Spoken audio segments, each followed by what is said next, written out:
Friday, everybody. It's Maria Rini from the Welcome Home team and behind the camera. Hey everybody, it's Corey. Thanks, Corey.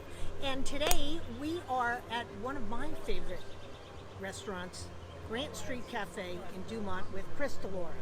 Hi, Facebook Live Nation. So I'm gonna tell a little tiny favorite story of mine. Once upon a time, pre-COVID, seems so long ago, several years ago, we were here with friends as usual. I go to leave the restaurant and my coat's gone. And it wasn't so much the coat, but the scarf that was my mother's that was in the sleeve. And I was distraught. You can translate that to be nearly hysterical. And Chris sensed my angst.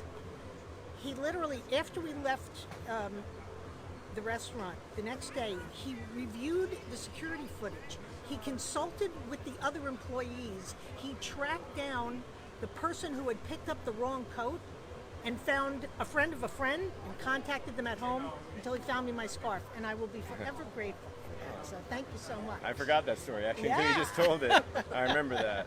Yeah. I remember that. Now I just didn't want to get a bad Yelp review, so I got to do what I got to do. I'm just kidding. So anyway, Chris, a little bit of background about Grant Street Cafe. How did you come to be here? So my family bought Grant Street in 1989. It was more of a beer and shot bar at the time. And over the years, we've turned it into pretty much the local bar and grill of Dumont, New Jersey. Yeah, so not only Dumont, but surrounding towns too. Yeah, absolutely. I import myself from where I do. Absolutely. Yeah. So some of the things that they've always had and continue to have are special nights of the week. Yeah, so our most popular special nights are Tuesday, which is pizza night. Our large pizza is $7 in-house, and Wednesday is Pots and Parms night, which we do discounts on pots and mussels, clams, and all our Parmesan dinners. And the nights get real busy for them. Yeah. Yeah. Always delicious. Always a comfortable place to be. So, 15 months ago, COVID hits. Yep. What happens? So COVID hit the day before. The shutdown happened the day before St. Patrick's Day. So me as a business owner, not only am I concerned about COVID, but I had about 1,000 pounds of cooked corned beef I needed to sell. And there was a mix between I'm really concerned about this awful disease and I have a ton of corned beef. So fortunately we got all the corned beef out, and then it was just the uncertainty that everyone felt at the time of just, what are we doing? And there was just no one had any information at the time. And after a week of just doing to-go service only, we made a decision, me and the staff, I kept them very much involved, to close for an uncertain amount of time. We thought it would be for maybe a week, and it turned into 2 months until we felt safe to bring staff back inside and back to work again. So here we are outside. Yeah. This didn't exist pre-COVID, no. right? Nope. So the beer garden, there were heaters out here and more. Yeah. When the weather was brisk. Will this stay now that COVID seems to be hopefully going away? Yeah, I mean, we are fortunate. We have the full support of our town, from just the community and from the council and the mayor. Everyone loves us, and we do a lot for them, and they are supporting us all the way. And I'm hoping that we can keep this forever. There's nothing set in stone yet, but I would think it's foolish to take this away from mostly the people. They love it here. Yeah, we do. Tell us about your staff. Did you retain staff? What happened? Yeah, so with I was fortunate. I kept my entire staff. A few people said they weren't comfortable coming back. Completely understood that. And when we did come back, we brought everyone back to work. So that was last May. And then when we reopened for the outdoor dining, which was the end of June, early July, we brought the whole wait staff back, and we haven't looked back since. In fact, we've actually added staff because now we're double the capacity, which is fantastic. The indoors and outdoors going. Super. So. Now, you modified the menu. I did. Yep. I did. At the time last year, there was a lot of food shortages, and uncertainty. So we kind of kept playing with the menu, and then last summer I finally said to myself, I need to make a menu, and I just took some of the popular items, added a few more new ones, and we made a new menu, and we're looking to expand it come the fall. But right now for the summer, it's the menu. Okay. People like being outside, like being inside. Have you noticed that people have shifted one way or the other? Absolutely. I mean, people are definitely getting more comfortable going inside, and we still offer outside for the people who aren't comfortable yet, and I'm understanding to everybody. And you're still doing takeout? We still got takeout going, although some nights it's so busy we suspend takeout for a few hours just to be able to get all the people fed that's here eating.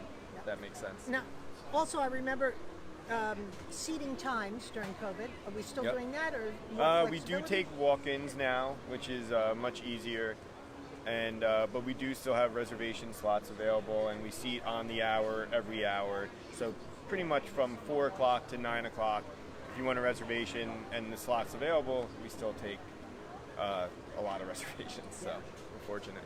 Super. So you also you've got a great bar staff and a great bar atmosphere. Yeah. Always one of our favorite points about the place. Yeah. You do some neat cocktails. Yeah. You also have a whole beer thing going on. Corey, why don't you jump here and talk to him about beer, because you're the expert. Well, I don't know if I'm an expert, but anybody that's watched this and knows me is I love beer. I was just at Bolero last night. We were at a client event for Bolero recently. So, Chris, hey, what's going on? So, tell me about how your beer selection has changed with the craft beer movement coming through.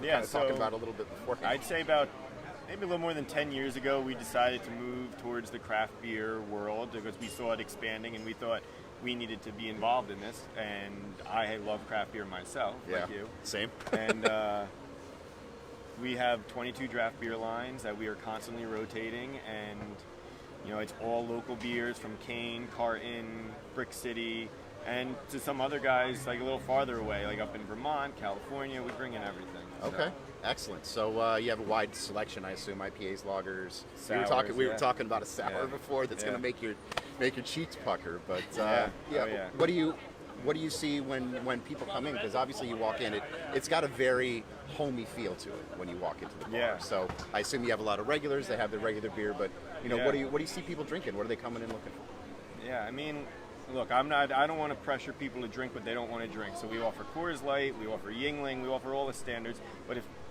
if people want to try new stuff, we have everything from lagers, which we have a new lager on, from Ghost Hawk, which is down in Clifton, yeah. We've actually interviewed. I know Tom very well. Yeah, and they're fantastic. And so if I have a guy who likes Budweiser or Stella, I might introduce him to a Ghost Hawk lager and say, hey, give this a shot. Right. It's something similar, and usually they don't stop from there. It's kind of like just getting them to try something new. Right, know? But I mean, we sell so many IPAs and sours here, it's insane. Yeah, if they're kind of set in their ways, then you got to kind of bring them out of shell a little bit. But some people are not going to change. And at least you have and the that's selection fine. there. Yeah. Oh yeah. So we were talking about the pandemic and the situation that changed here. Obviously, did you do the takeout drinks and cocktails and alcohol as well? Yeah, I mean, one of the great things that was offered to us right away was that we could start selling beer to go in pint cups or growlers or whatever, and then same with the cocktails. Okay. And we're never known for our cocktail menu, but once we realized we could do the cocktails to go, we started expanding that menu, and now we have a list of 10 to 12 mixed drinks that you can get on premise or to bring home. Right. So we have a lot of takeout food that goes out with a lot of takeout drinks, which is great. Right. So what do you think about that continuing in the future as the pandemic atmosphere comes to an end? I think it would be foolish for them to stop it. It would be foolish. But I've heard a couple states are already kind of nixing that already, so it would be real sad to say, if they take that away. But hopefully it sticks around. At least for the summer. I mean, it'd be nice to have the cocktails to be able to take home and whatnot. So thank you for having us. Yeah, we great. appreciate Very talking nice to you. meeting you. Anything else you want to say? Like, what do you have? A certain nights, Maria? You have something you want to? No, just Chris. Anything you want to leave our viewers with? Any viewers who are regulars or patrons here, thank you so much for your support. This last 15 months has been insanity, but without all you guys, we wouldn't be here right now. Yeah. So thank you. Appreciate it. All right, guys. Thank you so much for joining us. We do this every Friday at 2 o'clock. You're on Out and About with the Welcome Home team. We look forward to seeing you next Friday. Bottom right hand corner. Finish.